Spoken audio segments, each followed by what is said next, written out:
let us discuss the second point, the expenses policies of the British.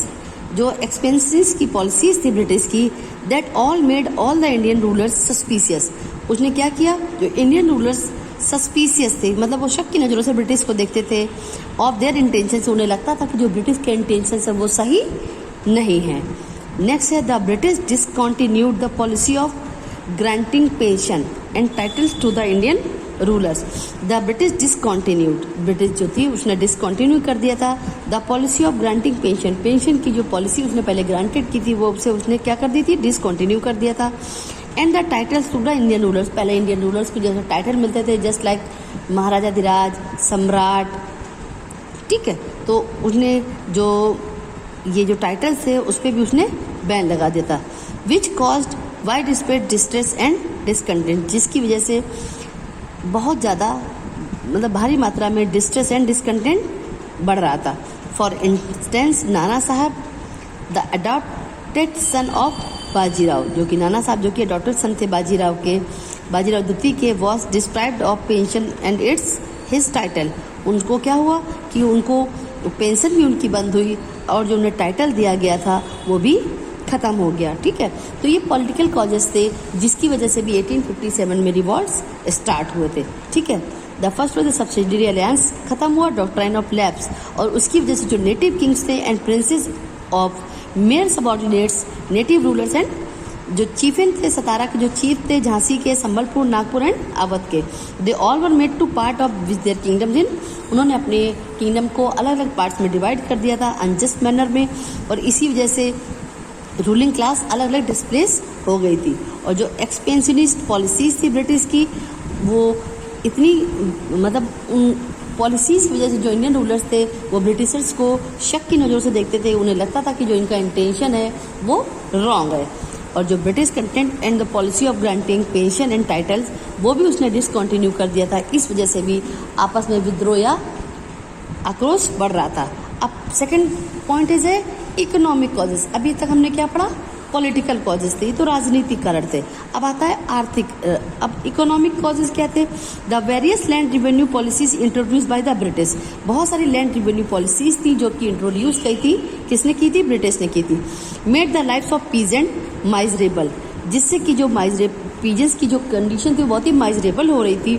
High rates of revenue, collection of taxes by zamindar, revenue का जो rate था वो बहुत high था, और जो टैक्स का कलेक्शन था बाय किसके द्वारा, जो जमींदार के द्वारा होता था.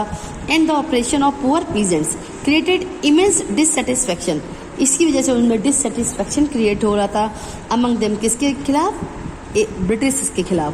The peasant often lost their right on land, जो पीजेंट थे धीरे धीरे करके उनका जो अधिकार था अपनी लैंड पर से वो खत्म हो रहा था. एंड बिकम लैंडलेस, और वो लैंडलेस होते जा रहे थे.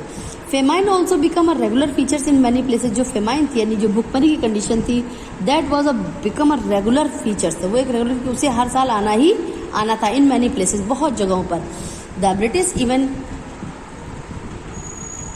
कन्फिस्टिकेटेड, okay, the British even confiscated land of old zamindar, जो ओल्ड जमींदार थे उनसे लैंड कन्फिस्टिकेटेड करते थे, स्पेशली इन अवध में.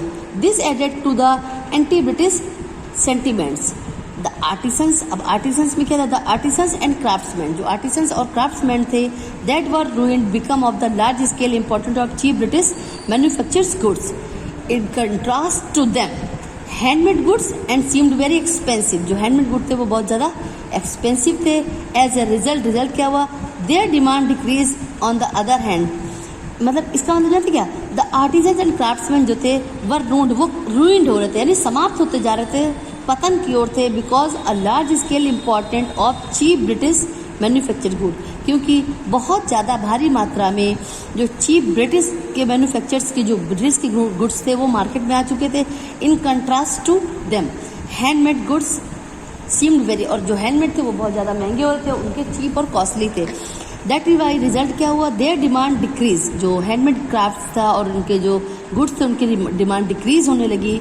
On the other hand Indian goods were subjected to very heavy duties when sold in England, और जो इंडियन गुड्स थे उन्हें जब बाहर की मार्केट में बेचा जाता था तो उसमें क्या था, हैवी कस्टम ड्यूटी लगी हुई थी. इससे भी वो जो परेशान हो रहे थे, जो हमारे मर्चेंट्स थे, people who were previously dependent on the royal patronage of their livelihood, वो लोग who were obviously dependent on royal patronage, वो लोग जो रॉयल पैट्रोनेज पे डिपेंड थे अपने लिवलीहुड के लिए, फाउंड देमसेल्व्स अनएम्प्लॉयड, वो अपने आप को असहाय अनएम्प्लॉयमेंट महसूस कर रहे थे। ड्यू टू, किसकी वजह से? Due to displacement of the old ruling class, जो ओल्ड रूलिंग, भाई उन्होंने अवध में भी हमने आपको बताया था सतारा झांसी, उन्होंने जो रूलिंग क्लास था उसका बिल्कुल डिवाइडेशन कर दिया था।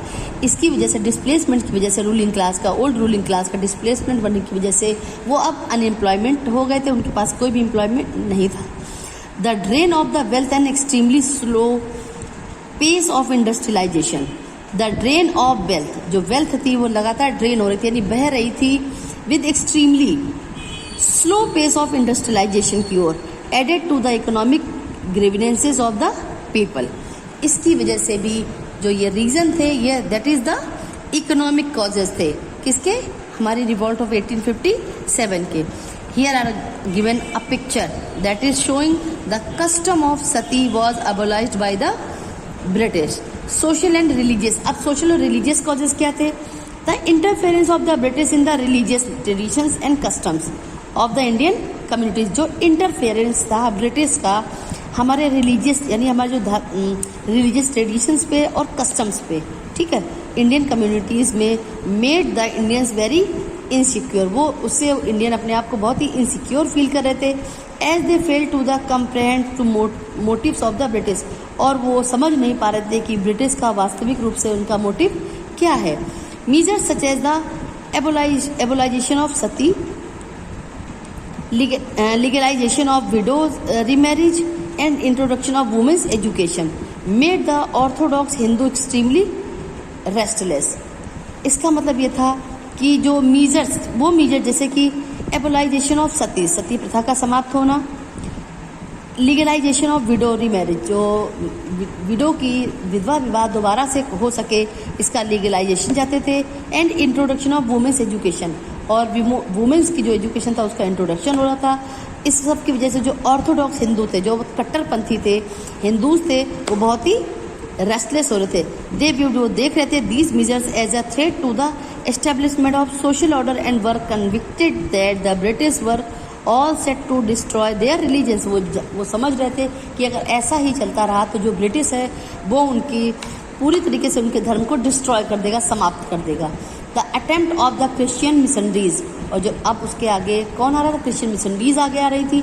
To convert people to Christianity introduce fear among some fraction of Indians, और जो क्रिश्चियन वो क्या कर रहे थे? कन्वर्ट कर रहे थे हिंदुओं को, उनकी मेंटेलिटी को चेंज कर रहे थे कि वो क्रिश्चियन धर्म को अपना लें।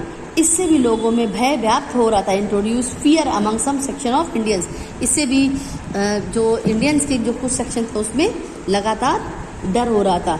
Lands belonging to the temples, वो लैंड जो टेम्पल्स के लिए, एंड मॉस्क्यू वर टैक्स्ड, जो लैंड थी जिसमें टेम्पल थे या मॉस्क्यू थे उन पर भी टैक्स लगा गया था। Families dependent on income from these lands were hurt by this, और वो फैमिली जो इन जगहों पर डिपेंड थी, जब उस पर टैक्स लग गया तो सारा पैसा उधर ब्रिटिश को चला जाता था, तो उस पर जो डिपेंड फैमिली थी वो इस बात से बहुत ज़्यादा हर्ट हुई थी। The British followed a policy of racial discrimination, जो ब्रिटिश थी उसने क्या पॉलिसी फॉलो की थी? रेशियल डिस्क्रिमिनेशन की, ठीक है, कि कोई भी कलर का भेदभाव ना रह जाए। Indians were denied high ranking jobs and promotions, जो इंडियन थे वो डिनाइड करते थे हाई रैंक जॉब और प्रमोशन को। दे ऑफन फेस्ड ह्यूमिलिएशन, वो क्या लेकिन उन्हें क्या फेस करना पड़ता? ह्यूमिलिएशन फेस करना पड़ता था। And were look down upon bye the British, और रेशियल डिस्क्रिमिनेशन की वजह से जो जितनी भी हाई रैंकिंग और प्रमोशन थे वो ब्रिटिश के जो ब्रिटिश पीपल थे उनको मिलते थे, और इन्हें ह्यूमिलिएशन यानी कि हीन भावना का सामना करना पड़ता था। कास्ट नॉर्म्स वर डिस्टर्ब, जो कास्ट नॉर्म थे वो भी, उससे भी डिस्टर्बेंस हो रहा था।